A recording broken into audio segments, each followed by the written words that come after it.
Share মার্কেটে কেন loss হয় সেই বিষয়েই আজকে কথা বলবো তোমাদের সাথে। ঠিক আছে, তোমরা অনেকজনই শেয়ার মার্কেটে কাজ করো, ঠিক আছে, যারা মাইন্ডসেট নিয়ে অনেকটা বুঝে গেছো, ঠিক আছে, তাদের তো ঠিক আছে, ঠিক আছে, এই কোর্সগুলো অনেক পয়সা দিয়েও বিক্রি করে, ঠিক আছে। আমি তোমাদেরকে ফ্রি বলছি, ঠিক আছে, তার জন্য একটা লাইক আর চ্যানেলটাকে সাবস্ক্রাইব করে দেবে, ঠিক আছে। চলো স্টার্ট করা যাক।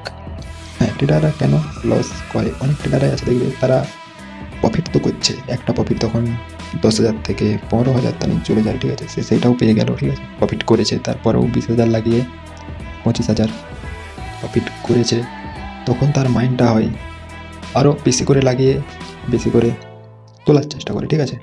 তখনই সে 50,000 দিয়ে দিল, ঠিক আছে, তখনই সেটা তার লস হয়ে যায়। লসটা রিকভারি করার জন্য আবার সে পয়সা লাগাচ্ছে, ঠিক আছে। ওই রিকভারির চক্করে তার মাইন্ডটা তখন এটাই হয়, আমি এই পয়সাটা লাগালে এই পয়সাটা উঠে আসবে, আমার রিকভারি হয়ে যাবে।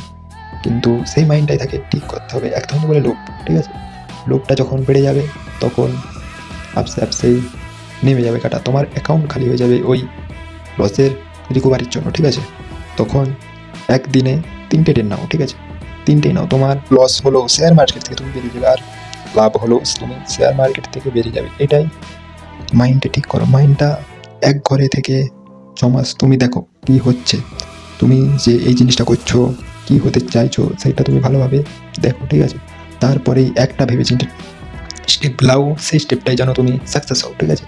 একটাই স্টেপ, একটাই সাকসেস একদিনে, ঠিক আছে। ওটা তোমার আস্তে আস্তে দেখবে ঠিক মাইন্ডসেট হয়ে যাবে। আর উল্টা পাল্টা ট্রেড নিলেই তোমাকে লস হবে, ঠিক আছে। ট্রেড ভেবে চিন্তে নেবে, ঠিক আছে। আর অনেক কিছুই জানার জন্য চ্যানেলটাকে ফলো করে রাখো। আজকে এই পর্যন্তই।